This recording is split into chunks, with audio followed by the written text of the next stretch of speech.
شیر، لومڑی اور غفا۔ ایک جنگل میں خیرو نامی شیر رہا کرتا تھا۔ خیرو جنگل میں موجود تمام حیوانات پر بادشاہت کرتے ہوئے بڑے فخر سے زندگی گزارا کرتا تھا۔ ایک دن اس شیر کو جنگل تمام تلاش کرنے کے باوجود کھانے کے لیے کچھ نہیں ملا۔ بھوکا شہر جنگل میں کچھ نہ کچھ کی تلاش میں بڑی امید کے ساتھ جانوروں کو ڈھونڈنے لگا۔ بھوکا پھرتے پھرتے شام ہو گئی۔ کچھ بھی نہ ملنے سے وہ مایوس ہو کر اپنی غفا کی جانب بڑھنے لگا۔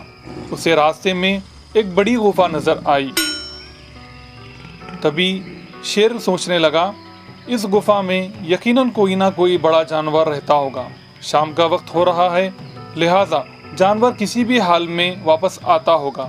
میں اس غفا میں چھپ کر بیٹھ جاؤں گا اور جیسے ہی وہ جانور آئے گا اس کا شکار کرتے ہوئے اپنی بھوک دور کر لوں گا۔ یہ سوچ کر غفا کے اندر چھپ کر بیٹھ گیا۔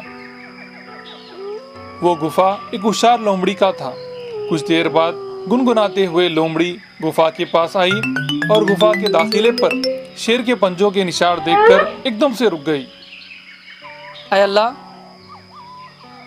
شیر میرے غار میں موجود ہوگا۔ اندر جاؤں گی تو یہ دن ہی میرے زندگی کا آخری دن ہوگا۔ اب کیسے معلوم کیا جائے کہ شیر غفا کے اندر موجود ہے یا نہیں؟ یہ سوچ کر ڈرنے لگی۔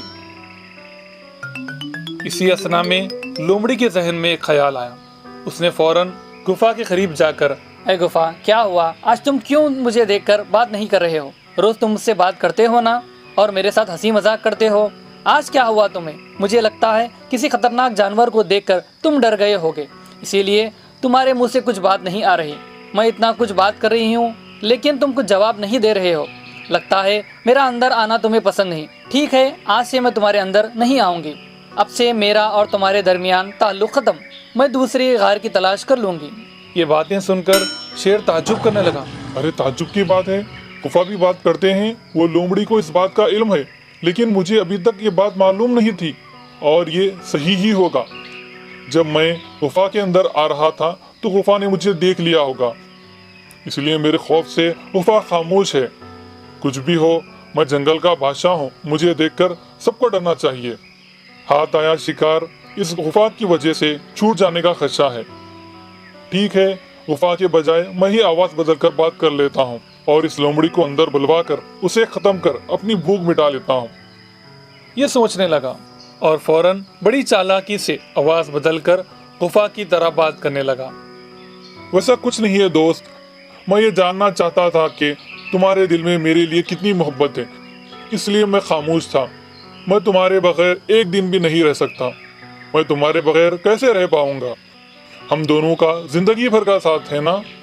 جلدی اندر آ جاؤ، تم سے بہت کچھ بات کرنی ہے۔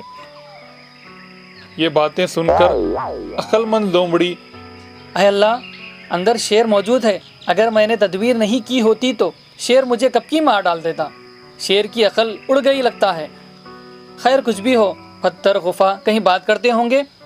خدا نے شیر کو بڑا جسم دیا ہے لیکن ذرا برابر بھی دماغ نہیں دیا۔ یہ کہتے ہوئے لومڑی وہاں سے جان بچا کر نکل گئی۔ اسی لیے جب بھی کوئی مصیبت میں پھنس جائے تو اس کہانی کی لومڑی کی طرح بغیر کسی خوف کے اطمینان سے عقل کا استعمال کرنا چاہیے۔ Hi kids! Hope you liked the video. Subscribe for more videos. Visit us in